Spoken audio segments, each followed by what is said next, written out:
It's critical that you realize this one thing. You are perfect. You were made perfect. And to imply anything else would mean that God has made a mistake. And God never makes mistakes. God, the source of all creation, is perfect. But the source of all creation is more than perfect. The source of all creation is flawless. If the God of all creation made a mistake, the entirety of existence would disappear faster than you could blink. So you need to understand that you are perfect. Does that mean that you're flawless? No. You were not designed to be flawless. You were designed and put here to learn, grow, and become part of a quilt and a patchwork. We are all puzzle pieces in the greatest story ever told. But for you to consider and think for a moment that you aren't perfect means that somewhere deep down inside, you think that something's wrong with you. You think there's a mistake. God must have made a mistake. I'm here to tell you that's not true. So, perfect and flawless mean two different things. It's so subtle, and this is the key. Language is so subtle that it's thinner than a razor's edge. It's the difference between being awake and being woke. They're just two different things. It's that thin.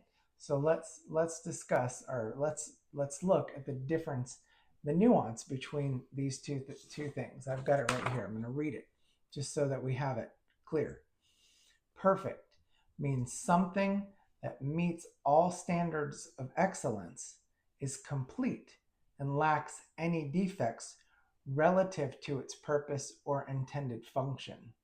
Perfection can sometimes be subjective, as something may be perfect for a specific context, but not necessarily without flaws. Flawless, however, means something has zero defects, mistakes, or imperfections. It's literally without any flaw.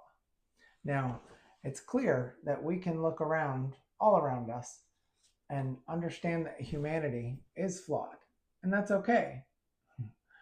But you were created perfectly, and you are perfect. Now, what does that mean?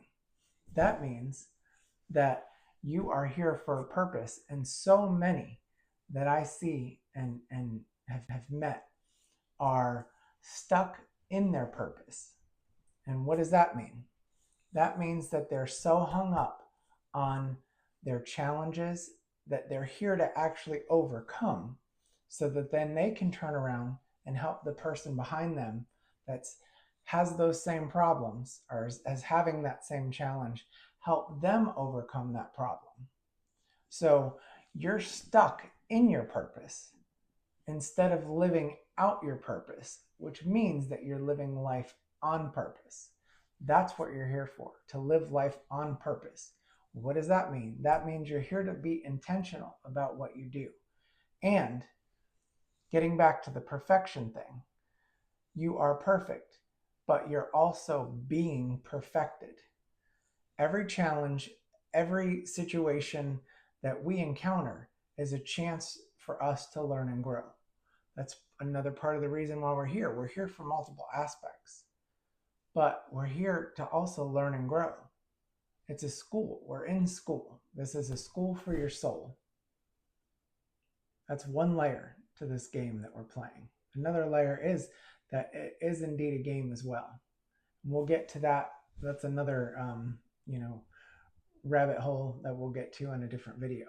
But right now, it's important for you, again, to understand that you are perfect. You were made perfect. Why? Because you were made in the image of God.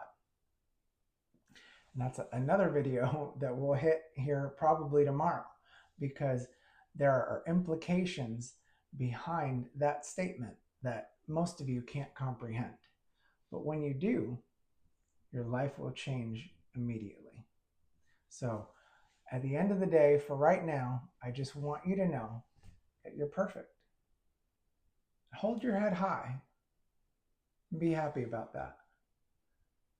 And that every challenge that you overcome and have overcome through your entire life has just helped perfect you. You're perfect and becoming perfected. There's nothing wrong with you. You're exactly where you're meant to be. I hope this message finds you well, and we'll talk again soon. Good night.